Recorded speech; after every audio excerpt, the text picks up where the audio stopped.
Hey guys, Shalana here. Welcome to the Binge Zone. On today's video, we're going to be talking about the movie Lost Girls, which debuted at Sundance this year, which I was there to watch, as well as being bought and distributed by Netflix. This movie is based on a book as well as real-life events about the Long Island serial killer. We're going to dive into that just a little bit. Before we dive into the serial killer, let's take an overall look at the story, the characters, and the plot of this movie. The plot of this movie is simple. We're following Mary Gilbert, whose daughter Shannon has gone missing. Now, Mary, who's very persistent in looking for her daughter, goes out and forces law enforcement to go look for the daughter, and then we discover a bigger mystery at foot. The police start to discover bodies all around Long Island, especially around Ocean Parkway and the town of Oak Beach. And around that area, they start to find bodies all over. And the bodies dive deeper into a bigger conspiracy. Like, these bodies dated back 20 years or so from the time that the movie takes place in, which is about 2010, 2011. So this means that there is a serial killer on the loose. Now in the story, we're following Mary, not just her relationship with her missing daughter, however, her relationship with her current daughters, and how two of her daughters had mental illnesses, so to speak. The eldest one, which Mary ended up giving away when she was young because it was too much for her to handle, and her youngest daughter, who also suffered from that, which causes Mary all sorts of her own personal problems, which makes it hard for her to be the best mother that she can be and dealing with these situations. With all that happening, you have your daughter gone missing, and as the story progressed, we start to find out more and more about the missing girls as well as Mary's daughter Shannon, and we start to find out that they are part of we start to find out that they're sex workers, and this serial killer has been taking advantage of sex workers in this area for years.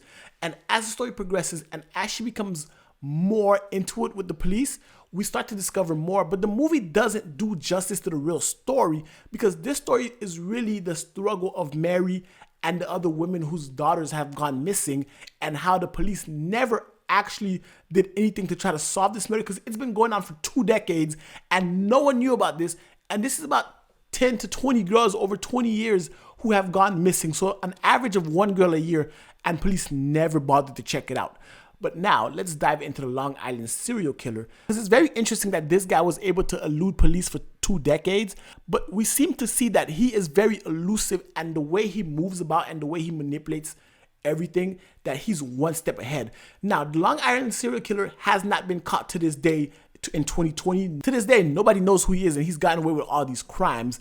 And he's meticulous. He comes from an affluent neighborhood, so he has resources. And now in this movie, they kind of key in on some of the real life suspects, such as Dr. Hackett. However, police has dropped the investigation on Dr. Hackett and various other people because there's not enough evidence to tie them to the murders. So while this is going on, this serial killer was very manipulative in a sense, because even after he killed his victims, he would taunt their families. For example, how they had Dr. Hackett call Mary about her daughter.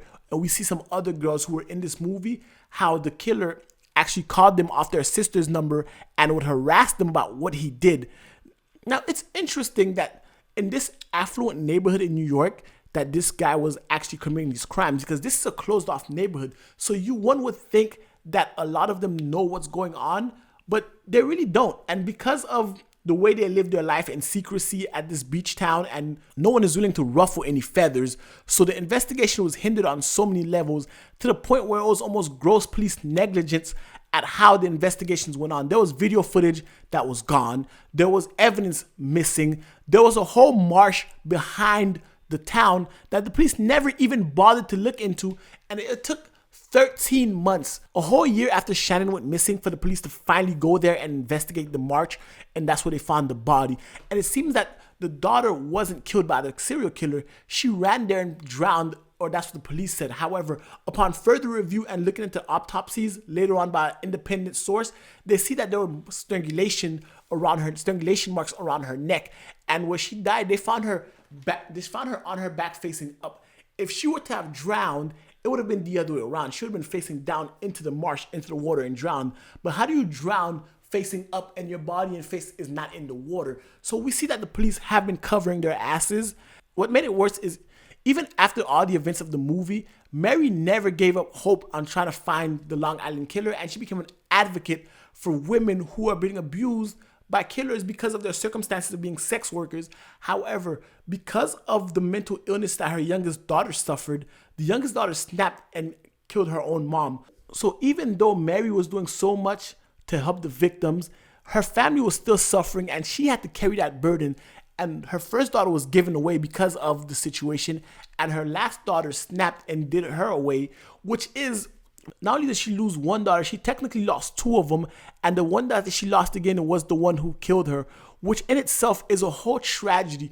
And this movie does a good thing of emphasizing the tragedy of Mary. Even though Shannon went missing, it shows us the emotional roller coaster that she was on, and shows us just how complex and complicated life can be. Despite everything you do to be the best person you can be, extenuating circumstances are a major cause of some issues. And even then, Mary was able to overcome for the most part, even though ultimately it cost her life. But nonetheless, the movie shows that the Long Island serial killer has been on. But nevertheless, the ending of this movie gives us no hope of them finding it. What we do get is inspired that women are out there fighting the good fight, trying to bring light to this cause. However, because of the society we live in and because of the line of work they're in, society doesn't really prioritize sex workers, and that in itself is a disservice because they're humans as well.